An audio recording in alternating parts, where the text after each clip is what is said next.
Muchas gracias. Le queremos dar la palabra al senador Jorge Enrique Robledo, candidato del Polo Democrático Alternativo. Bueno, empiezo por agradecerle muy especialmente a la Escuela Nacional Sindical por la invitación que nos ha hecho esta mañana a estar aquí. En segundo término, a todos ustedes, compañeras y compañeros, por estar con nosotros debatiendo sobre estos temas de tanta importancia.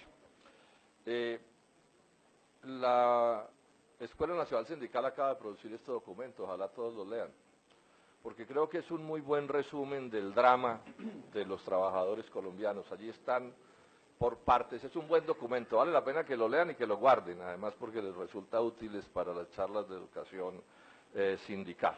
Bueno, ¿qué es en resumen lo que dice ese documento? No lo voy a contar, ustedes lo tienen.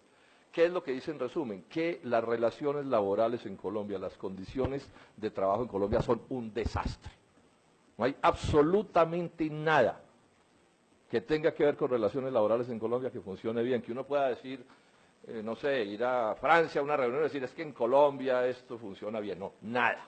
¿Dónde están las diferencias en las condiciones de los trabajadores? Que siendo todas muy malas, hay unas que son peores.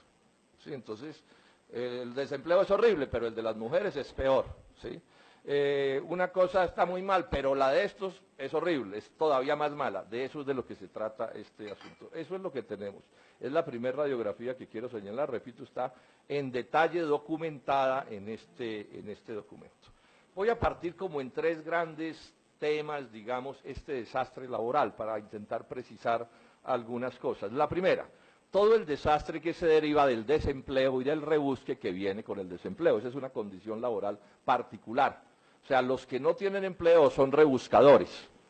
Con todo respeto utilizo la palabra rebuscadores porque al final eso es trabajo, pero lo que estoy hablando es de trabajo peor que precario, o sea, es unas formas de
lo que estamos hablando. Y el tercer aspecto que quiero mencionar, que merece un capítulo aparte, es todo el tema de persecución sindical. Aquí estos demagogos que nos gobiernan se la pasan el día hablando de democracia y nosotros los demócratas y no sé quién no es demócrata y sí sé más. Pero cuando se trata de que se cumpla la Constitución Nacional en los derechos democráticos de los trabajadores, ya no son demócratas. Si uno les dice el derecho a organizar sindicatos, un crimen. El derecho a presentar un pliego de peticiones y a firmar una convención colectiva, mierda, eso ya es asimilable pues con el secuestro. Y si se trata de ejercer el derecho de huelga, derecho que también está en la Constitución, ahí sí, mejor dicho, es el fin del mundo. Miren lo que está sucediendo con la barbarie de Avianca y del señor Efremovich. Toda la tercerización laboral es para que no pueda haber sindicatos, ese es todo el secreto, lo demás es carreta, demagogia para engañar a la gente. Entonces, ¿qué es lo que tenemos en asuntos laborales en Colombia? ¿Qué tiene que ver esto con la democracia? Nada. O sea, es que aquí creen que la democracia es el derecho que tienen algunos para robarse las elecciones cada 4 años. Y para decir en los medios de comunicación los que se les dé la gana, normalmente mintiéndole a la gente y engañándola y manipulándola de tantas maneras. Esta es la radiografía de la realidad que tenemos. Ahora, ¿cuál es la causa? Siempre, mis queridos sindicalistas, hay que ir a las causas de los fenómenos o nos engañan. Aquí no hay demagogo que no tenga en Colombia, en el establecimiento, un discursito sobre la democracia. Pónganle la prueba ácida sobre el sindicalismo a ver en qué le queda a la democracia. ¿Cuáles son las causas de esto? Pues es muy simple, aquí estamos desarrollando desde siempre un mal modelo económico y social, pero desde el 90 para acá el peor que podían imaginarse. O sea que hay un problema de la lógica con la que se gobierna Colombia. Veámoslo bien simple. ¿Cómo puede haber empleo en un país donde la política productiva del país no es producir, sino traer del exterior lo que podríamos producir en Colombia? ¿Cómo puede haber empleo si prefieren darle empleo a los gringos o a los alemanes o al que sea que dárselo a los colombianos? Es que la política industrial y agraria de Colombia es reemplazar el trabajo nacional por el trabajo extranjero. Lo demás es paja, demagogia barata. Nunca ha habido posibilidad de competir en los asuntos del libre comercio. No es posible. Esa es la realidad. Y si este problema no se resuelve ninguno. En segundo término, todo el libre comercio, la globalización neoliberal, no está montada sobre la técnica y la ciencia. Eso es palabrería barata también. Está montada sobre el bajo precio de la mano de obra. Sin mano de obra barata no habrá neoliberalismo que valga. Ustedes aquí tienen que igualar sus salarios a los de Bangladesh o a los de Vietnam, o aquí no hay nada que hacer. Y de eso se trata los asuntos en los que estamos. Entonces no es sorprendente que se persiga el sindicalismo y la tercerización, porque de lo que se trata es de bajar los salarios, o para poder competir con las mercancías extranjeras, sí, que llegan a Colombia, o a ver si logramos de pronto exportar algo y nunca logramos exportar nada. Entre otras cosas porque a estos genios les parece una genialidad importar 13 millones de toneladas de productos del agro que nos comemos y que podríamos producir con el cuento de que es que le vamos a vender una uchuva a un japonés. A mí me tocó aguantarme un ministro de Agricultura, el doctor Arias, media hora explicando la economía de la uchuva. Esto es inaudito lo que está pasando en Colombia. Trabajan para los intereses extranjeros quienes nos están gobernando. Tercera cosa, que nos vamos a desarrollar por el crédito y la inversión extranjera. Mentira también, por cada dólar que entra al país sale $1.30. Entonces, ¿cómo nos vamos a desarrollar si sale más riqueza que la que entra? No hay que ser un genio en economía para entender este asunto. Como si fuera poco, no pagan impuestos. Los grandes capitales nacionales y extranjeros que funcionan en Colombia no pagan impuestos. Dice Ortega, el exdirector de la DIAN, que no es del Polo, que la evasión tributaria del 0.01 más rico de Colombia nos cuesta 30 billones de pesos al año. 30 billones de pesos al año. ¿Cómo puede funcionar una economía así? Bueno, y la política antisindical es proverbial. O sea, en Colombia ser sindicalista y ser un delincuente es una cosa que empieza a ser parecida para mucha gente a la que le han lavado el cerebro. Este es el país que tenemos. Ahora, ¿quién es el responsable de esto? ¿Castigo del cielo? ¿Una maldición gitana? No, esto es más simple, compañeras y compañeras. Hemos sido mal gobernados desde siempre. Nunca ha habido, por lo menos en el siglo XX en Colombia, un gobierno preocupado por el verdadero desarrollo nacional, por industrializar el país, por desarrollar el agro, por elevar el nivel de vida, para meternos en el mundo de la ciencia y la tecnología compleja. No, nada en eso. Todos ellos, los mismos con las mismas, la misma manguala que en los últimos años viene desde el Frente Nacional, Partido Liberal, Partido Conservador y sus partidos hijastros. Sus partidos hijastros, todos igualitos entre ellos. Por ahí circula una foto del doctor, de los abuelos de Vargas Lleras y de Santos cuando ya eran compadres políticos en 1940. Uno presidente y el otro ministro. Ahí está Santos, que fue ministro de César Gaviria, de Andrés Pastrana y de Álvaro Uribe. ¿No eligieron a Ordóñez en la primera ocasión los uribistas y en la segunda los santistas? Eso es historia patria. O sea, este es el principal problema que tiene Colombia al final, es que hemos sido mal gobernados desde siempre, por una minoría profundamente reaccionaria, que separó su suerte personal de la suerte de la nación, que no cumple ni siquiera con el deber mínimo de robar el país, aun cuando fuera para robar más. Tenemos un producto per cápita de $5.800. Eso es una miseria. Los argentinos están en 13.000. Los coreanos están en 27.000. Los gringos en 57.000. ¿Producto de qué? De que hemos sido mal gobernados desde siempre. Y dentro de esto hace parte clave todo el fenómeno de corrupción. Casi que lo de menos en corrupción es que se roben la plata. Porque si la crearan uno diría, yo digo, el problema que tenemos con los congresistas no es que ganen mucho, que ganan mucho o ganamos mucho. El problema es lo mal que gobiernan. Esos tipos por el salario mínimo serían carísimos. Carísimos porque no hacen nada de lo que deberían hacer en beneficio del progreso de Colombia. Y esto no lo va a arreglar el proceso de paz.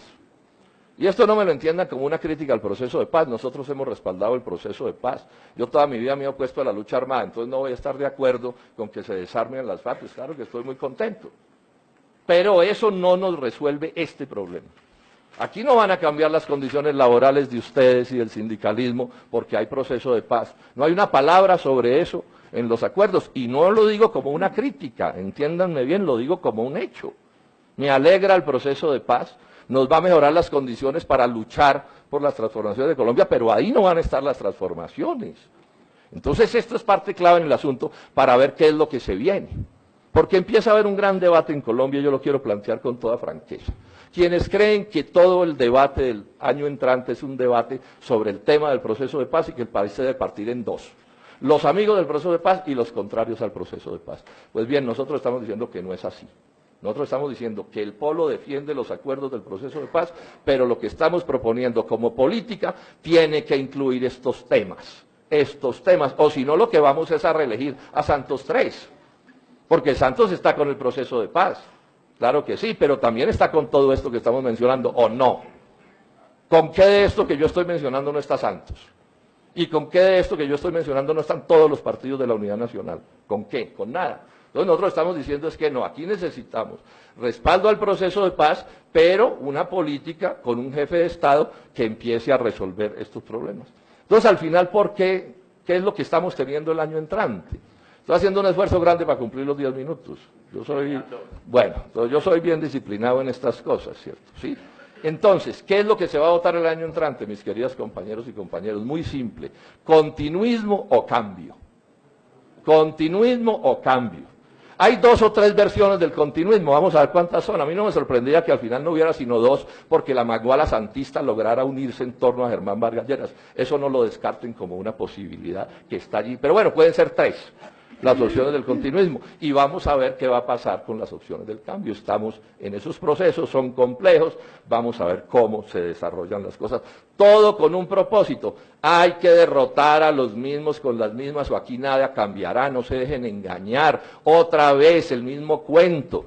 La misma oligarquía de siempre haciendo las cosas de la misma manera para engatusar a la gente y proponen un caramelito y se rasgan las vestiduras y pelean entre ellos como perros y gatos para engañar. Esa es la vieja historia liberal conservadora. No hubo 300.000 muertos en Colombia, entre ellos campesinos, gentes del pueblo en los días de la pelea liberal conservadora para engañar a Colombia y ahora nos la quieren repetir con nuevos nombres.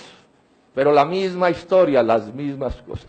¿Cuál sería mi propuesta en estos asuntos que nos interesan tanto aquí en cosas laborales? Advirtiendo pues que se quedan muchas cosas sin mencionar. Primero, producir, producir y producir. Trabajador que no entienda que si no es produciendo no tiene nada que hacer en sus condiciones de trabajador, no entiende nada. No se da cuenta en qué oficio es el que está.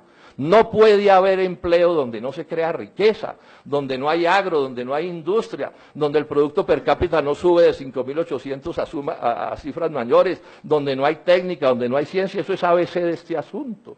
Y ese es el primer problema gravísimo que nos crea el libre comercio. Producir, producir y producir. Y en esto los trabajadores y los demócratas debemos unirnos con los sectores del empresariado que estén por desarrollar a Colombia y por oponérsele a la agresión imperialista, porque Colombia está siendo sometido a la dominación colonialista de los Estados Unidos y las grandes potencias, y esto también hay que decirlo. Ok, ya quedó prohibido hablar de estas cosas. Está prohibido y entonces los trabajadores no deben hablar de estos porque es que de pronto alguien se molesta. Bueno, parte del debate que tenemos que hacer. Bueno, resolviendo ese asunto, o atacando, mejor, trabajando sobre ese asunto de crear más riqueza, también hay que trabajar sobre desigualdad, porque Colombia es el 8º país más desigual del mundo. O sea, no producimos casi riqueza y se distribuye mal. Ahí, ¿qué hay que hacer? Primer propuesta en desigualdad. Aquí no se puede seguir robando la plata de los impuestos, hola. 30 billones de pesos se roban estos tipos en impuestos. Es lo mínimo que tiene que hacer un rico, pagar impuestos, hola. Si es que se enriquecen por el esfuerzo de la nación, es todo el país el que les da todo. Aquí les damos las carreteras, la educación, la salud, todo para que ellos consigan plata. Paguen impuestos. No para que se quiebren, nadie está hablando de eso, pero sí paguen los impuestos que ordena la Constitución y la ley. Esto hay que volverlo una batalla. Aquí la reforma tributaria es muy simple, que no se roben la plata. Y cité a Ortega, porque Ortega cualquier cosa será menos una persona con la que el Polo Democrático Alternativo, o sea, que tenga afiliación en el Polo Democrático Alternativo. Segundos asuntos en el tema de la desigualdad. Primero, garantías sindicales.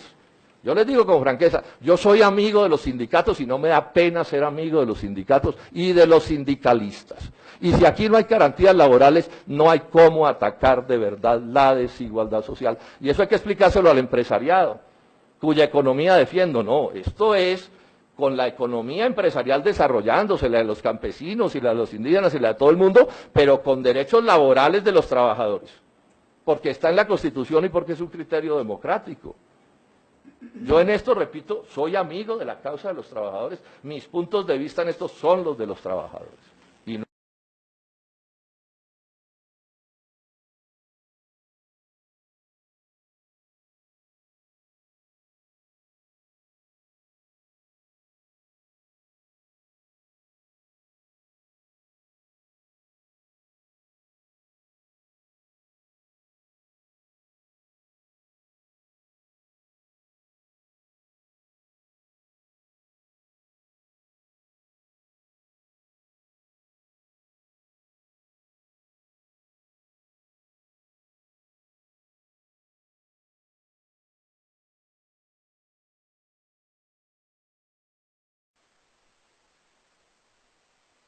¿Qué es esta cosa?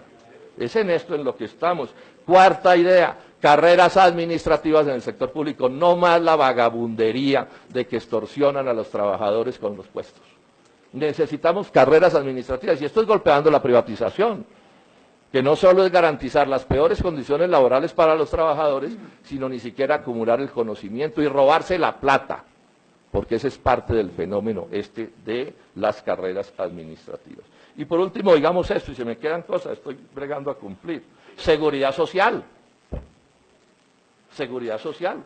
Y les digo esto, yo no aceptaré en mi gobierno bajo ningún truquito golpear las pensiones de los trabajadores y de las trabajadoras de Colombia. A mí en ese cuento no me montan. O sea, entonces que aquí los señores del Banco Mundial, los señores del neoliberalismo, destruyen el país y la solución a los líos de pensiones que son ciertos, pero que tienen como causa las malas condiciones productivas y laborales, la solución ¿cuál es? Donde hay un pobre que no esté muriéndose de hambre para que llamen a la policía a ver cómo le quitan lo que tiene. Eso es lo que está proponiendo la organización, la OCDE, o no es eso lo que está proponiendo, es eso. Entonces fijémosle posición a eso, no le vamos a someter a las orientaciones de los gringos y de los europeos en la OCDE, pues yo no. En mi gobierno eso no va a pasar. Ya veremos qué otras cosas hacemos, pero eso no va a pasar en mi gobierno. Por último esto, mis queridos trabajadores y trabajadoras, este país solo podrá cambiar si todos y cada uno de los trabajadores colombianos, empezando por sus jefes sindicales, cambia su manera de pensar. Porque Colombia no puede salir adelante. Si aquí somos muy por el cambio y la democracia y el progreso de Colombia en la lucha sindical, pero cuando llega la hora política, es saber dónde le encuentran a algún enemigo del progreso de Colombia un aspecto positivo para ver cómo se inventan el pretexto de votar por él. Así no se puede, no se puede. Si siguen eligiendo a los mismos en Colombia, seguirá pasando lo mismo. Seguirá pasando lo mismo, no importa cuál sea el pretexto por el que se vote. Ahorita la hoja de parra es el proceso de paz. Bueno, ya nos pasó con Santos. Ya nos pasó con Santos, se eligió con esa historia. Bueno, ya hay proceso de paz y eso me parece que está bien. ¿Y lo demás qué? ¿Qué le pasó al progreso de este país? ¿Qué le pasó a los trabajadores colombianos en estos 4 años? No, necesitamos nuestra propia opción, nuestra propia idea de cambio. A eso es a lo que los invito, a que luchemos de verdad por transformar a este país. Muchas gracias.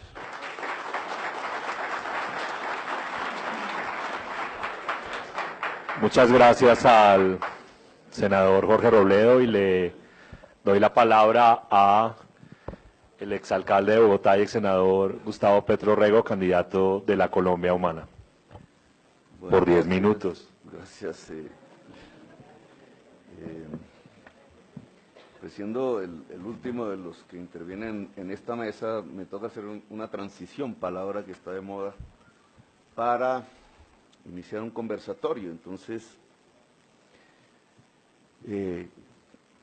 a mí me preocupa lo siguiente, digamos, yo estoy de acuerdo con Robledo en el tema que los acuerdos para acabar la guerra con las FARC no solucionan las bases fundamentales para construir una era de paz, que tiene que ver con la sociedad y con reformas para que esa sociedad pueda vivir en primer lugar y convivir en segundo lugar.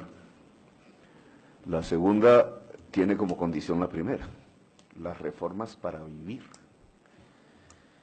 Y eso no se encuentra, digamos, exactamente en los acuerdos que llaman de La Habana o del Colón, lo cual no significa que sean innecesarios.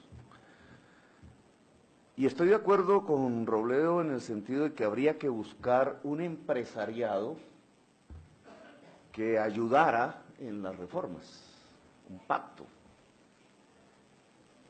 En lo que no estoy de acuerdo es que yo no creo que ese empresariado sea el grupo empresarial antioqueño.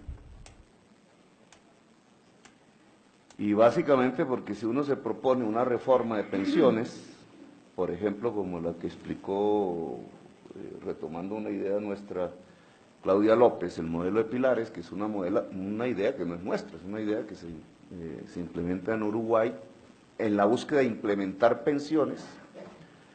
Pues el segundo propietario de fondos privados de pensiones de Colombia es el Fondo Protección, que es del Grupo Empresarial Antioqueño.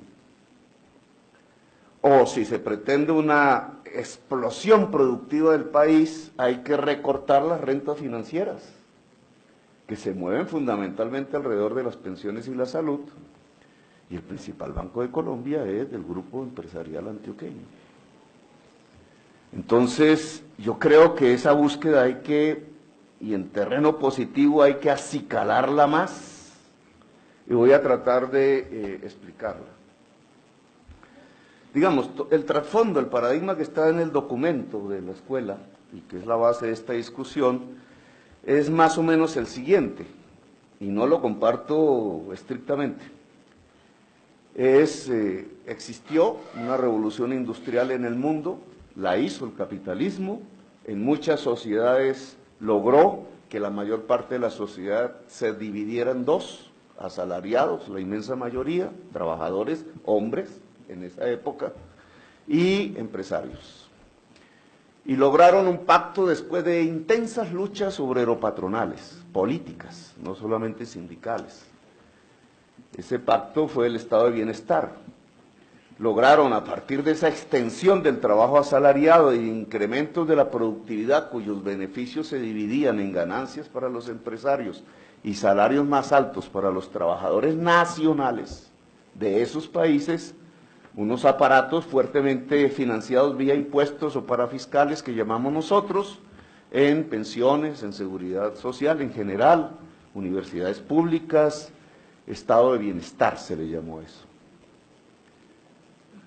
La base de todo ello era una expansión de la industria.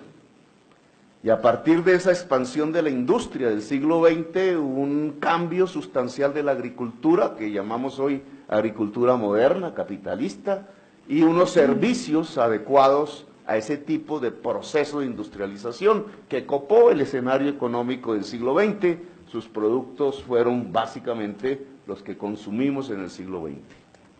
Carros, automóviles, electrodomésticos, etc.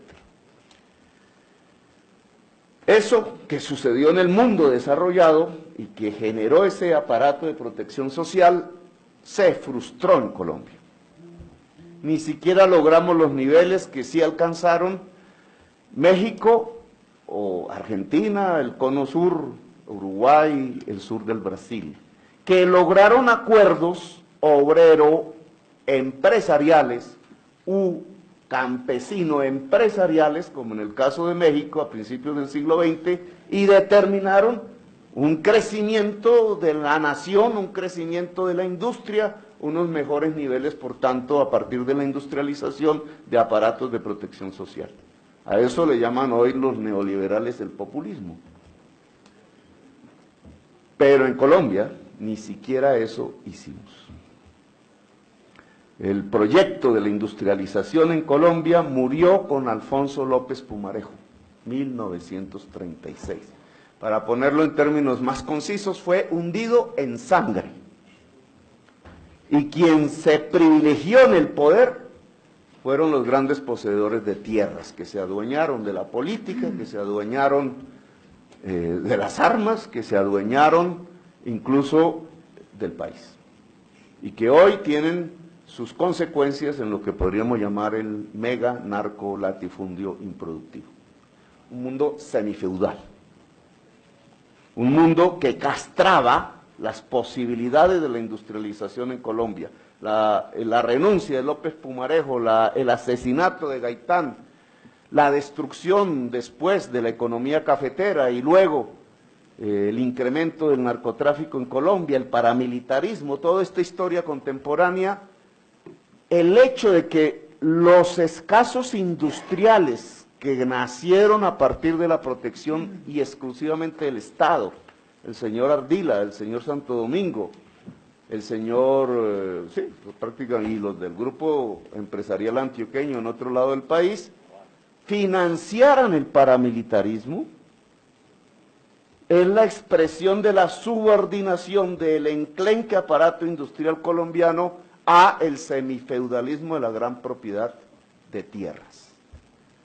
No se resolvió nuestro proceso de industrialización, no hicimos la segunda revolución industrial y por eso estas cifras son las que puede presentar la Escuela Nacional Sindical. Ahora, entonces se trata de hacer esa revolución. Entonces la solución estaría, como si no hubiera pasado la historia, en que pudiéramos realizar las tareas de 1936 sin más ni más. Y entonces se pudiera generalizar una industrialización potente en Colombia, hacer gravitar la agricultura, que implicaría, entre otras cosas, la reforma agraria. No hablar de eso es hablar mentiras. Es decir, acabar la propiedad latifundista en Colombia, improductiva y la improductividad sobre tierras fértiles.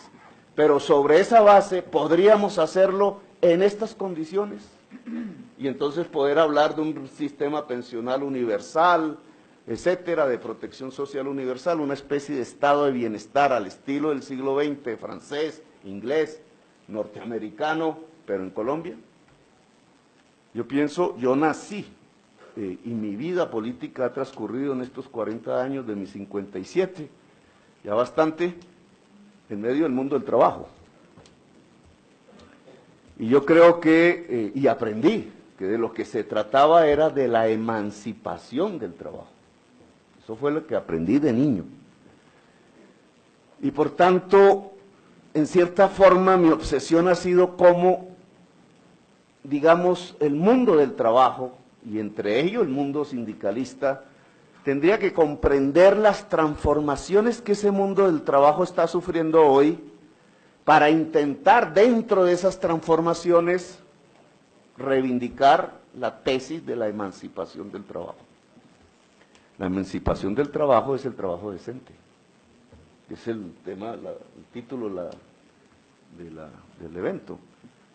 No hay trabajo decente si no es trabajo emancipado.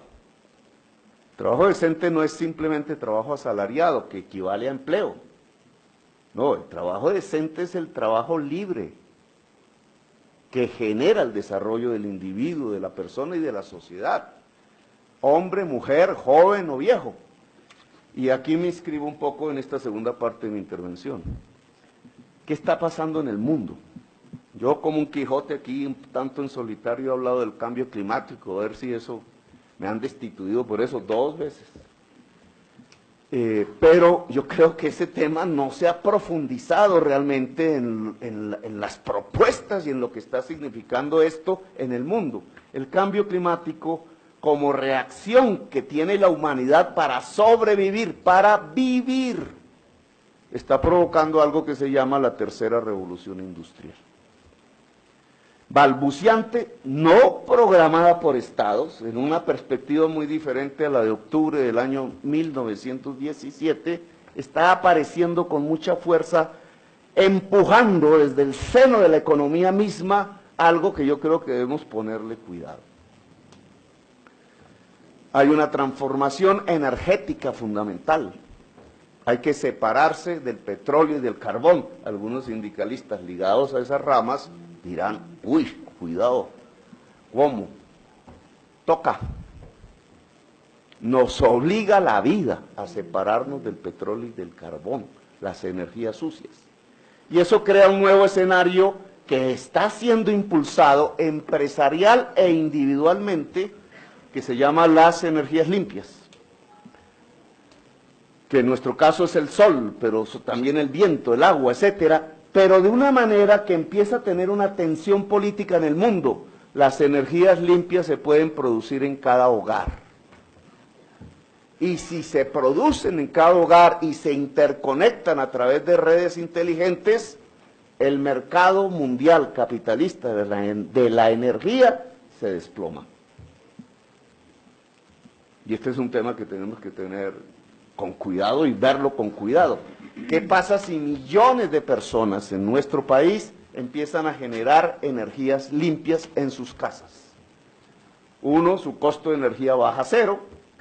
Eso significa un crecimiento de los ingresos reales, que no necesariamente es el salario real. Dos, se interconectan. Tres, al interconectarse aparecen nuevas formas de trabajo.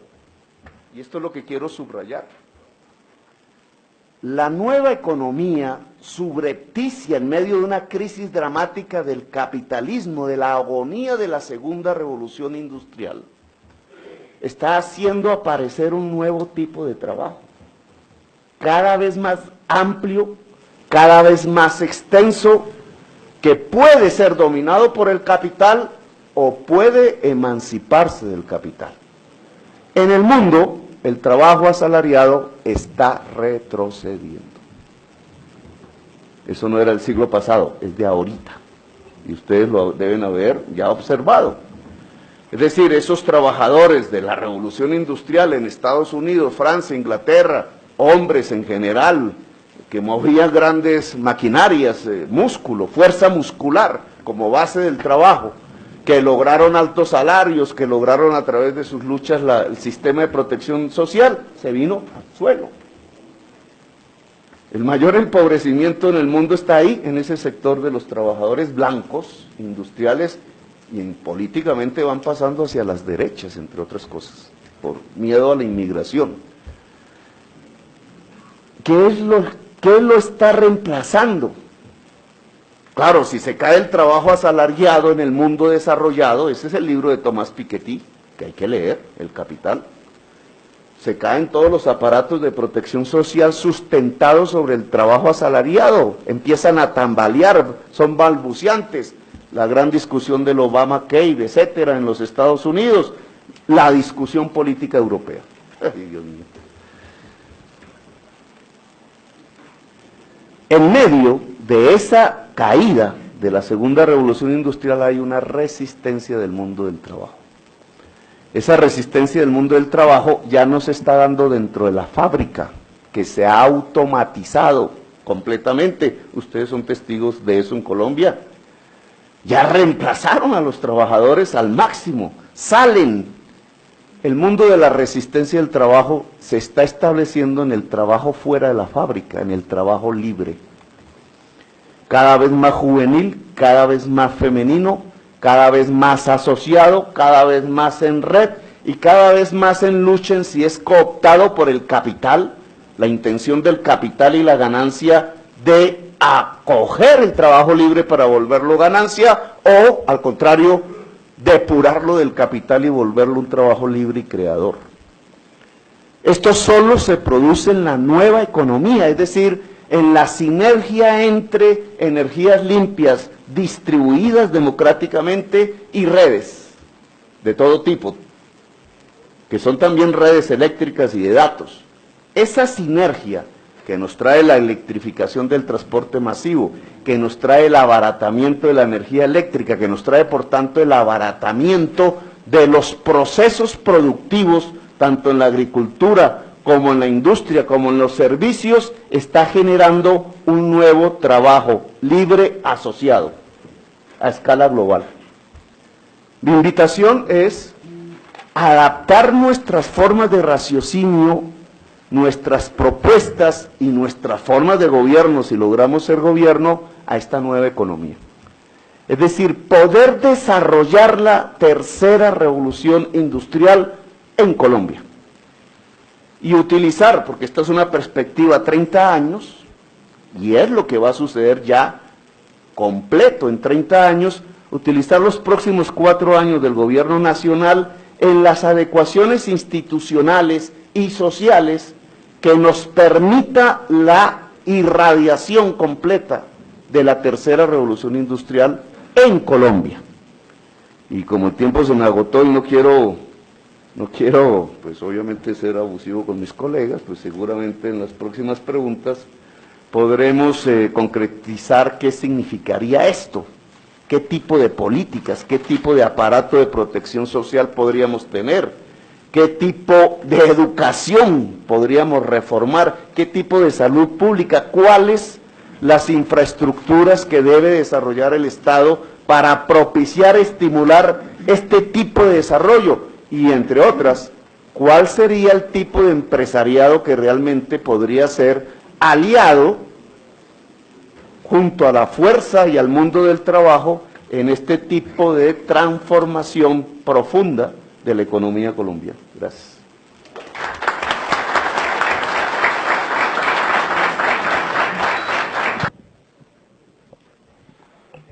Sí, a ver, son tantas las cosas, ¿no? Pero yo diría primero esto. Pues yo no voy a entrar en la discusión para dónde va el mundo con su trabajo y si el trabajo va a ser libre o no va a ser libre en el mundo. Yo no sé cómo vayan a hacer las cosas y yo no creo que el oficio del gobierno próximo sea preparar al país para eso, que no sabemos ni qué es. Porque lo que sí sabemos que es que la globalización es el modo más agresivo, más reaccionario, la globalización neoliberal, que pueda tener una economía de mercado, el peor de todos. Este es un fenómeno de recolonización, de ultraconcentración de la riqueza. O sea, al pueblo no le espera ninguna libertad en este futuro del mundo, y mucho menos en el futuro de Colombia. Es lo primero que quiero plantear como un problema de enfoque. Es paja que esto sea una cosa de la electrónica y no sé qué, no, es plusvalía absoluta. Miren a Bangladesh, miren a Vietnam, miren a China, miren a lo que sea, y miren a Colombia lo que está pasando. ¿Qué es lo que puede quedar de trabajo libre, llamémoslo así? O sea, que no sea asalariado como parte de inmensos conglomerados económicos de todos los tipos, tanto industriales, agrarios, comerciales, financieros. ¿Qué es lo que queda por fuera de eso? El rebusque. Ahora, claro, yo soy en eso muy respetuoso. Pienso que es mejor ser un asalariado que un malabarista en un semáforo.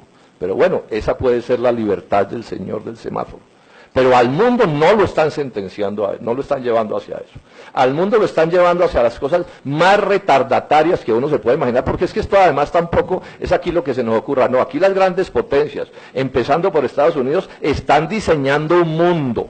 Y ese mundo es un mundo en el que los asalariados, los trabajadores, cada vez van a llevar la peor parte. Cada vez van a llevar la peor parte. Y se vuelve ultra urgente hacer esfuerzos por organizar en sindicatos a todos los trabajadores que podamos organizar y defender el sindicalismo como un asunto clave de la democracia.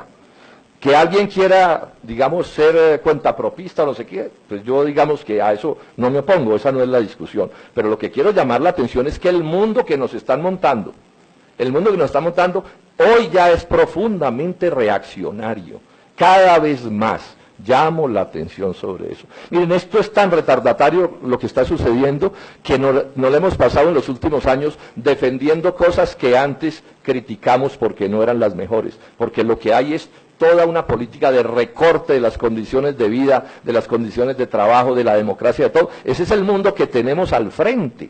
Ese es el mundo que tendrá que enfrentar esta campaña presidencial y un próximo gobierno, si logramos que no sea el gobierno de ellos. Este es un problema, a mi juicio, del enfoque de esta discusión. Lo segundo es esto. Colombia está siendo cada vez más arruinado en su aparato productivo, que es donde trabajan los trabajadores. Yo no me opongo al contrapropismo, pero yo sí creo que hay seres humanos que tienen el derecho de plantearse como opción de vida trabajar en una organización económica importante y grande. Y no quieren ser burgueses, y no quieren ser negociantes, no quieren ser asalariados con condiciones salariales de excelencia. Pienso que ese es un derecho democrático y que es un derecho progresivo. ¿Sí? Y que lo que hay que buscar entonces es que haya esas instituciones donde se trabaja, donde esas cosas puedan realizarse. Y para eso necesitamos sindicatos y sindicalismo. Y para eso necesitamos que haya empresas. Las contradicciones entre el capital y el trabajo son obvias, eso es ABC. Hay contradicciones entre los trabajadores y los empresarios. Pero yo les hago una pregunta a ustedes, trabajadores asalariados. Cuando llegan a cerrar la empresa, las políticas de las transnacionales y las políticas de la globalización y el Banco Mundial, ¿qué deben hacer los trabajadores? O sea, en este momento, para poner un ejemplo, está amenazado el sector del azúcar del Valle del Cauca, frente a las importaciones de azúcar extranjero. Hay un plan para eso, para reemplazar el azúcar nacional por azúcar extranjero. ¿Qué le decimos a los sindicatos del Valle del Cauca, de todas las centrales que hagan frente a ese hecho? ¿Qué les decimos? Que no importa, porque son un rico menos, aplaudamos porque un burgués menos, porque lo quebraron los burgueses de otro lado. Pues no, yo les estoy proponiendo una cosa que es muy simple, ahora que les propongo a los trabajadores. Si hay que unirnos con el empresariado para defender el aparato productivo nacional, hay que unirnos. Eso no quita las contradicciones, no las quita. Yo estuve con Carlos Gaviria en la última huelga de corteros, allá, al calor del Valle del Cauca, en la carpa de la huelga, respaldando la huelga. Y hemos jugado un papel importante en la construcción de ese sindicalismo cañero, pero también he estado en actos con los sindicatos del Valle del Cauca y con Azocaña, oponiéndolas a las importaciones de azúcar. Yo creo que esa es una política democrática. Y este es el problema principal que tiene Colombia. Colombia está siendo sometido a que solo puede vivir de carbón o de petróleo, de minería. Esa es la política que tenemos al frente y es la política que hay que enfrentar. Entonces, si por eso entonces a mí me maltratan y me macartizan, lo que sea, bueno, esos son precios que pagamos. Pero es que esto además es un problema de la soberanía nacional, porque aquí es la otra discusión que hay que hacer. ¿Cómo se va a relacionar Colombia con el mundo sin soberanía nacional? Sin que tengamos capacidad de decidir, o eso también nos lo van a decidir desde afuera, es lo primero que quería señalar. Entonces no tengo inconveniente en plantear una cosa de esta amplitud. Ahora, ¿con quiénes podrán acordarse? Con los que quieran. ¿Qué hacemos? En este momento está habiendo manifestaciones inmensas de confeccionistas, trabajadores y empresarios. Miles y miles de confeccionistas tomándose las calles de Colombia contra las importaciones de confecciones. ¿Qué hacemos con ellos? ¿La CUT lo respalda o no lo respalda? ¿La CGT lo respalda o no lo respalda? ¿El senador Robledo lo respalda o no lo respalda? Lo respaldo. Y si tengo que sentarme a hablar con un empresario para ayudar a organizar una movilización de esas, me siento, porque eso es democrático, eso es patriótico, eso le sirve al progreso de Colombia. ¿O qué? ¿Le sirve más que todos nos vistamos con ropa china o de Bangladesh o de dónde? Esto es concreto y repito, no tengo nada que decir sobre eso y el día en que quieran hacemos otra discusión. Yo dije producir, pero me quedo corto en una cosa, no más TLCs. Y hay que renegociar los que hay. Que se ponen bravos los gringos, que se pongan bravos los gringos. Pero no podemos defender como política económica unos tratados que destruyen el aparato productivo nacional y que convierten a nuestros asalariados, a nuestros obreros y a nuestras obreras en rebuscadores, en vendedores de minutos en los semáforos. Yo creo que está mejor un colombiano trabajando, por duro que sea el trabajo en una empresa, está mejor que rebuscándose en una esquina. De entrada, el rebusque de la esquina, ese trabajo que alguien puede llamar libre, no incluye pensionarse, nunca, ni incluye salud, ni incluye nada. Estas son cosas concretas que tenemos que mirar. Entonces, muy simple, en mi gobierno no habrá más TLCs y se renegociarán los que hay. Y no entraremos a la OCDE o nos saldremos de ella. Porque ese es un instrumento de dominación de Estados Unidos y de las potencias europeas sobre Colombia. Y los que peor van son los trabajadores, les repito, sin mano de obra barata no habrá neoliberalismo que valga. Miren ustedes lo que está pasando con esos nuevos sectores de la economía que han aparecido. Entonces los computadores, y esto nos llenó de muchachos muy creativos que se sientan con un computador y son muy buenos, por ejemplo, diseñadores gráficos. ¿Hacia dónde está evolucionando eso? ¿Hacia el muchacho genio que él solito hace sus cosas? No, hacia galpones como este, donde haya 100 o 200 o 300 muchachos encarrados cada uno con un computador, 14 horas diarias de trabajo, sin prestaciones sociales, tercerizado por completo. Esa es la realidad a la que nos estamos moviendo. Por mucho que el computador sea un Apple y por mucho que el muchacho sea muy creativo y todo, pero es que lo que avanza en el mundo es la concentración de la riqueza. Esa es la tendencia histórica. Entonces, si alguien quiere proponer que se acabe la propiedad privada, yo no estoy en eso, pero bueno, eso sería una manera de emancipar al trabajo. Pero no me digan que no tenemos es que ver con esa realidad que hacemos, y esa realidad es con sindicatos y con sindicalistas. Así se molesten quienes nos gobiernan y se moleste el neoliberalismo. Por último, el tema de la unidad. Todos estamos por la unidad. En política solo un loco no está por la unidad. Porque la unidad es la fuerza, y la fuerza es el triunfo. ¿Dónde está la discusión? ¿En torno a qué nos unimos? Y hay un debate, hay que plantearlo con toda claridad. Entre nosotros hay un debate. Un debate que dice que la unidad es ni o ni, que es lo que yo digo.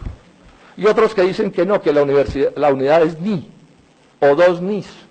Yo digo que es tres nis.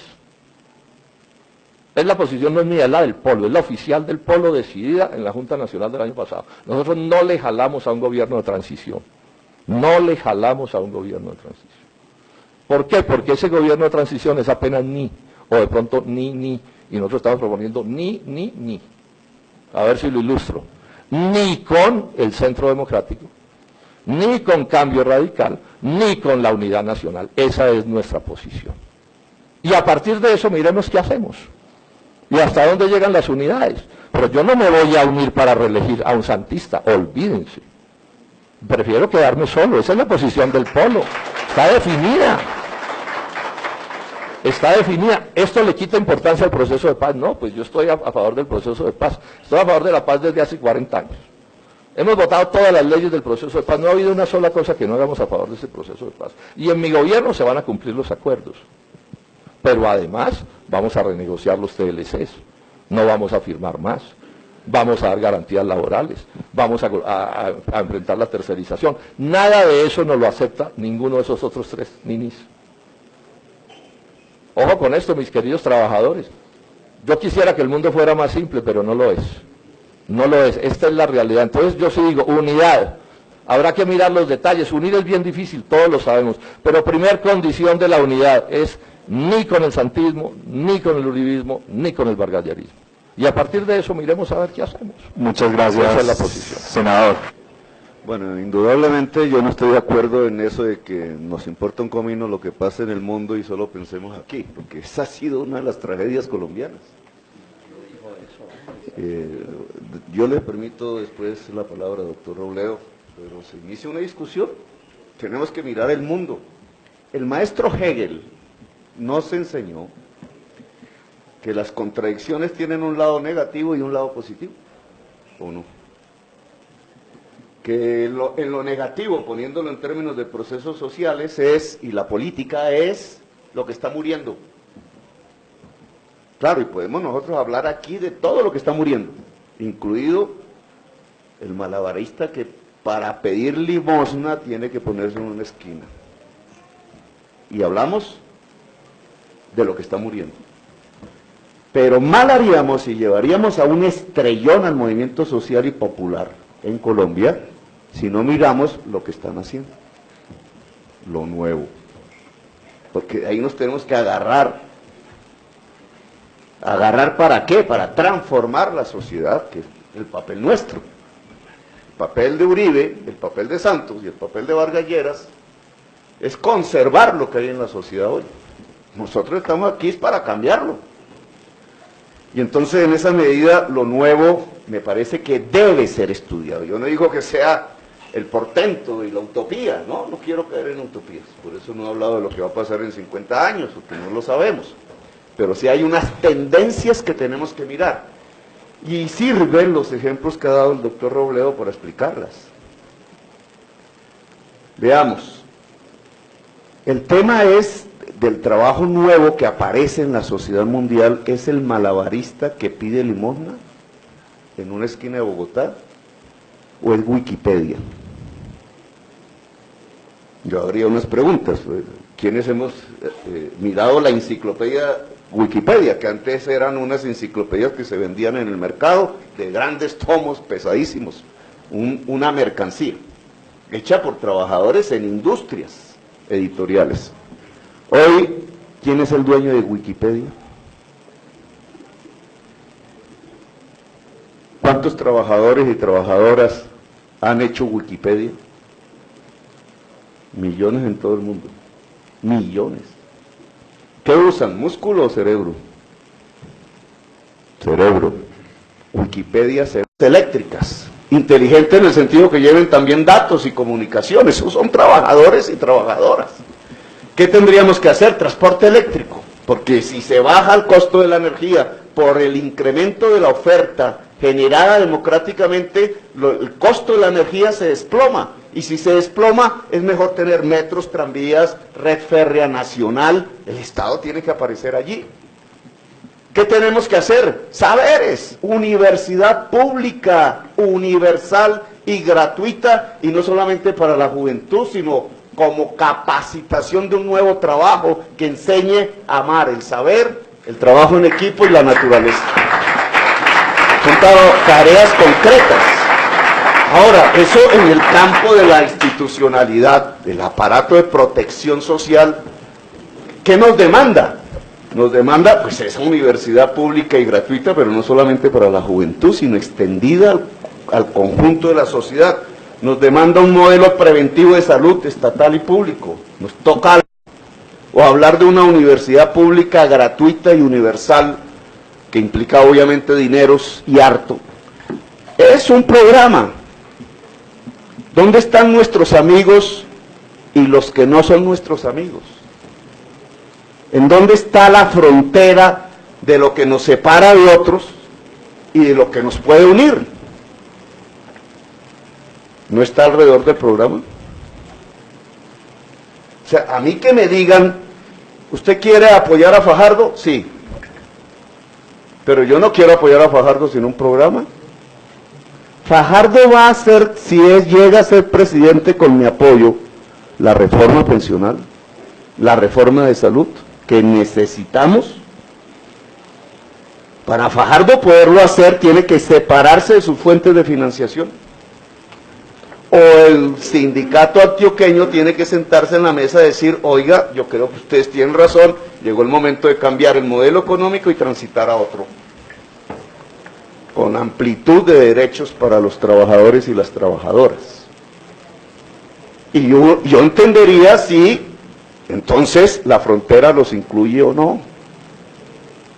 E incluso para lograr que el sindicato antioqueño o cualquier otro grupo empresarial actual colombiano, que yo creo que nuestros aliados son estos balbuciantes jóvenes que andan metidos en las energías renovables y que andan metidos, en el caso del campo, en la producción de alimentos nutritivos, que generalmente son mujeres, o esas confeccionistas que quisieran los computadores para diseñar, o esos jóvenes que quisieran ser malabaristas, pero no para pedir limosna, sino porque quieren ser malabaristas, que ese es el trabajo del siglo XXI.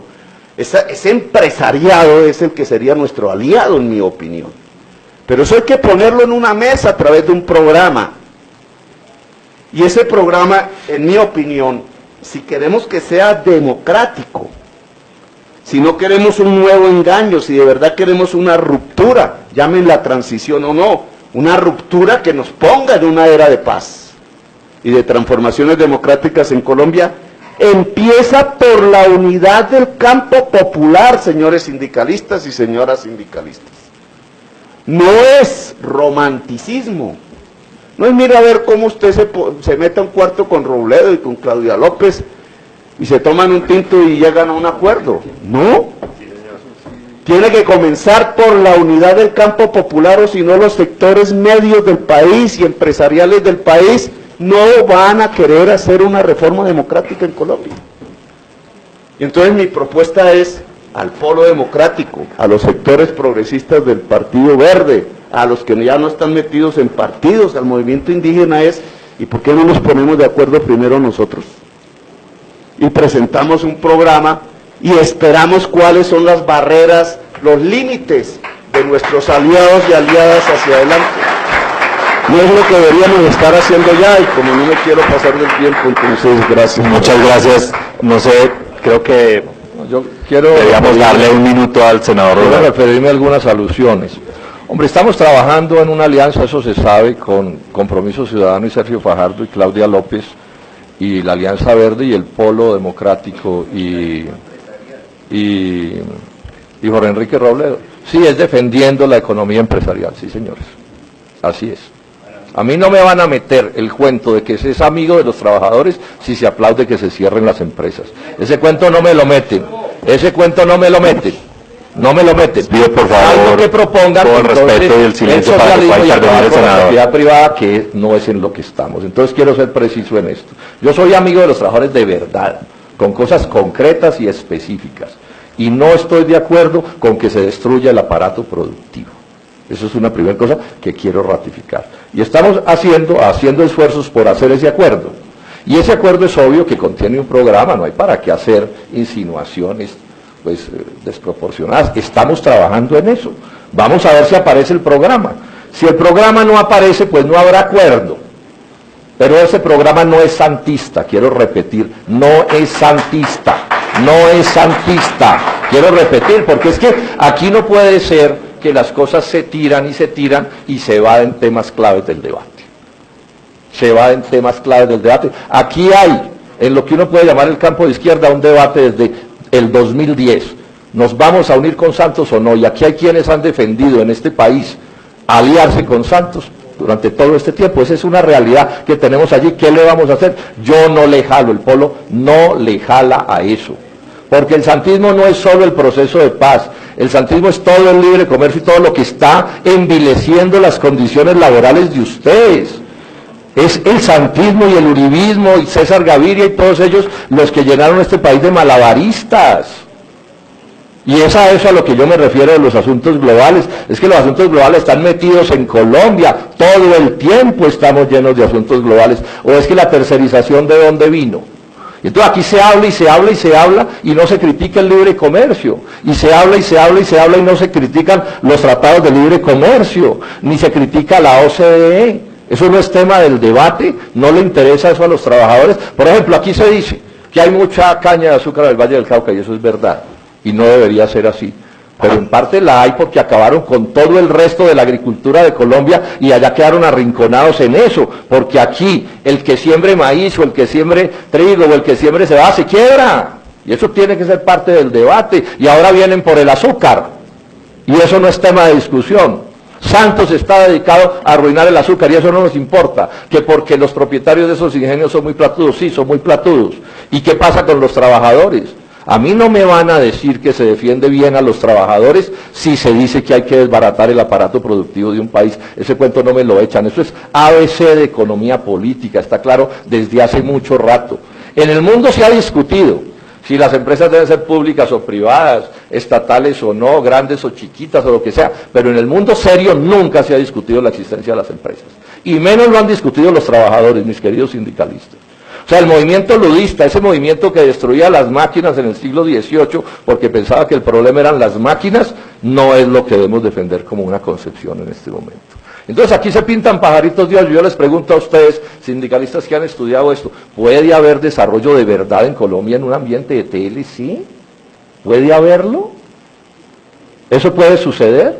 Bueno, esas son las discusiones que estamos haciendo. Y entonces la insinuación es que hay un acuerdo con unos banqueros. Miente el que diga eso. Miente el que diga eso. Son otros los que han hecho acuerdos con banqueros. Estas son las realidades de las que estamos hablando. Ahora, cualquier día podemos hacer, si ustedes quieren, un debate largo sobre para dónde va el mundo. Porque es que aquí hay unos que creen que el mundo va hacia una cosa maravillosa de libertad y yo no creo eso. Y yo creo que el primer deber de los trabajadores es oponerse a ese mundo infame que nos están montando. Es que es el que nos están montando, el que nos están creando. Ese es el mundo en el que estamos. Y entonces nosotros estamos proponiendo un mundo distinto. Ahora cada quien tendrá que tomar sus definiciones. Pero el hecho de que no hayan podido estar en unas convergencias no los debe llevar a maltratar estas cosas. En esto tenemos que ser serios en el debate. Porque no puede ser que nos están pidiendo desde hace rato estar en esta convergencia y entonces ahora es horrible esta convergencia. ¿Cómo así? ¿Al fin qué? O sea, la semana pasada hicieron la propuesta de estar en esa convergencia, la hizo el doctor Petro. Entonces, ¿al fin qué? ¿Sí o no? Porque, ¿cómo hacemos? ¿Cómo hacemos? Lo ha planteado 20 veces, Gustavo. Entonces, al fin que eso es absolutamente pecaminoso, eso no puede ser correcto, eso es indeseable. Bueno, entonces, si esa es la teoría, entonces, ¿por qué quiere estar aquí? ¿O cómo es el asunto? Vamos a ir viendo qué hacemos, pero no puede ser a punta de macartismo. ¿Qué es lo que nosotros estamos proponiendo en esa convergencia? Por condiciones que no tenemos tiempo de desarrollar, estamos ahí nosotros.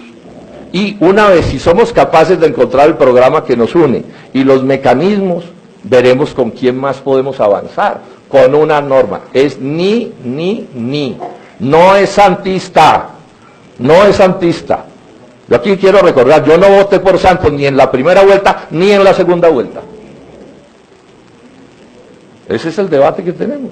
Bueno, a mí me da pena, pero yo me voy a tener que ir porque me tienen el Congreso ya lleno de cosas. Bueno, muchísimas gracias. Yo debo pasar, porque queremos, pero Héctor, queremos retornar a un ambiente más de fraternidad y de debate laboral que de polémica entre nosotros. A ver, ¿a nombre de quién gobernó Gaviria? César. ¿En representación de quién gobernó Uribe? ¿Y en representación de quién gobierna Santos? ¿De los empresarios? No, pero eso... ¿De los ricos o de quién?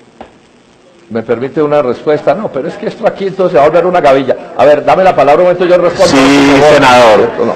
Porque senador, yo he dicho aquí, usted dice que ellos gobernaron en nombre de no sé quién, ¿cierto? Y yo he dicho que el acuerdo es ni. O sea, que aquí no puede haber ni santistas, ni uribistas, ni vargalleristas, ni nada. Punto. Sean o no empresarios, no. Pero ni sindicalistas santistas tampoco puede haber aquí. Por eso, entonces la cosa es bien simple. Nosotros tenemos un sedazo aquí para ver quién puede entrar. Y el sedazo es muy simple, esto es ni. Entonces, si cualquiera se acerca aquí con ese sedazo, bienvenido, listo. Es así de simple. Porque quiere decir que no está de acuerdo con ninguno de los nis.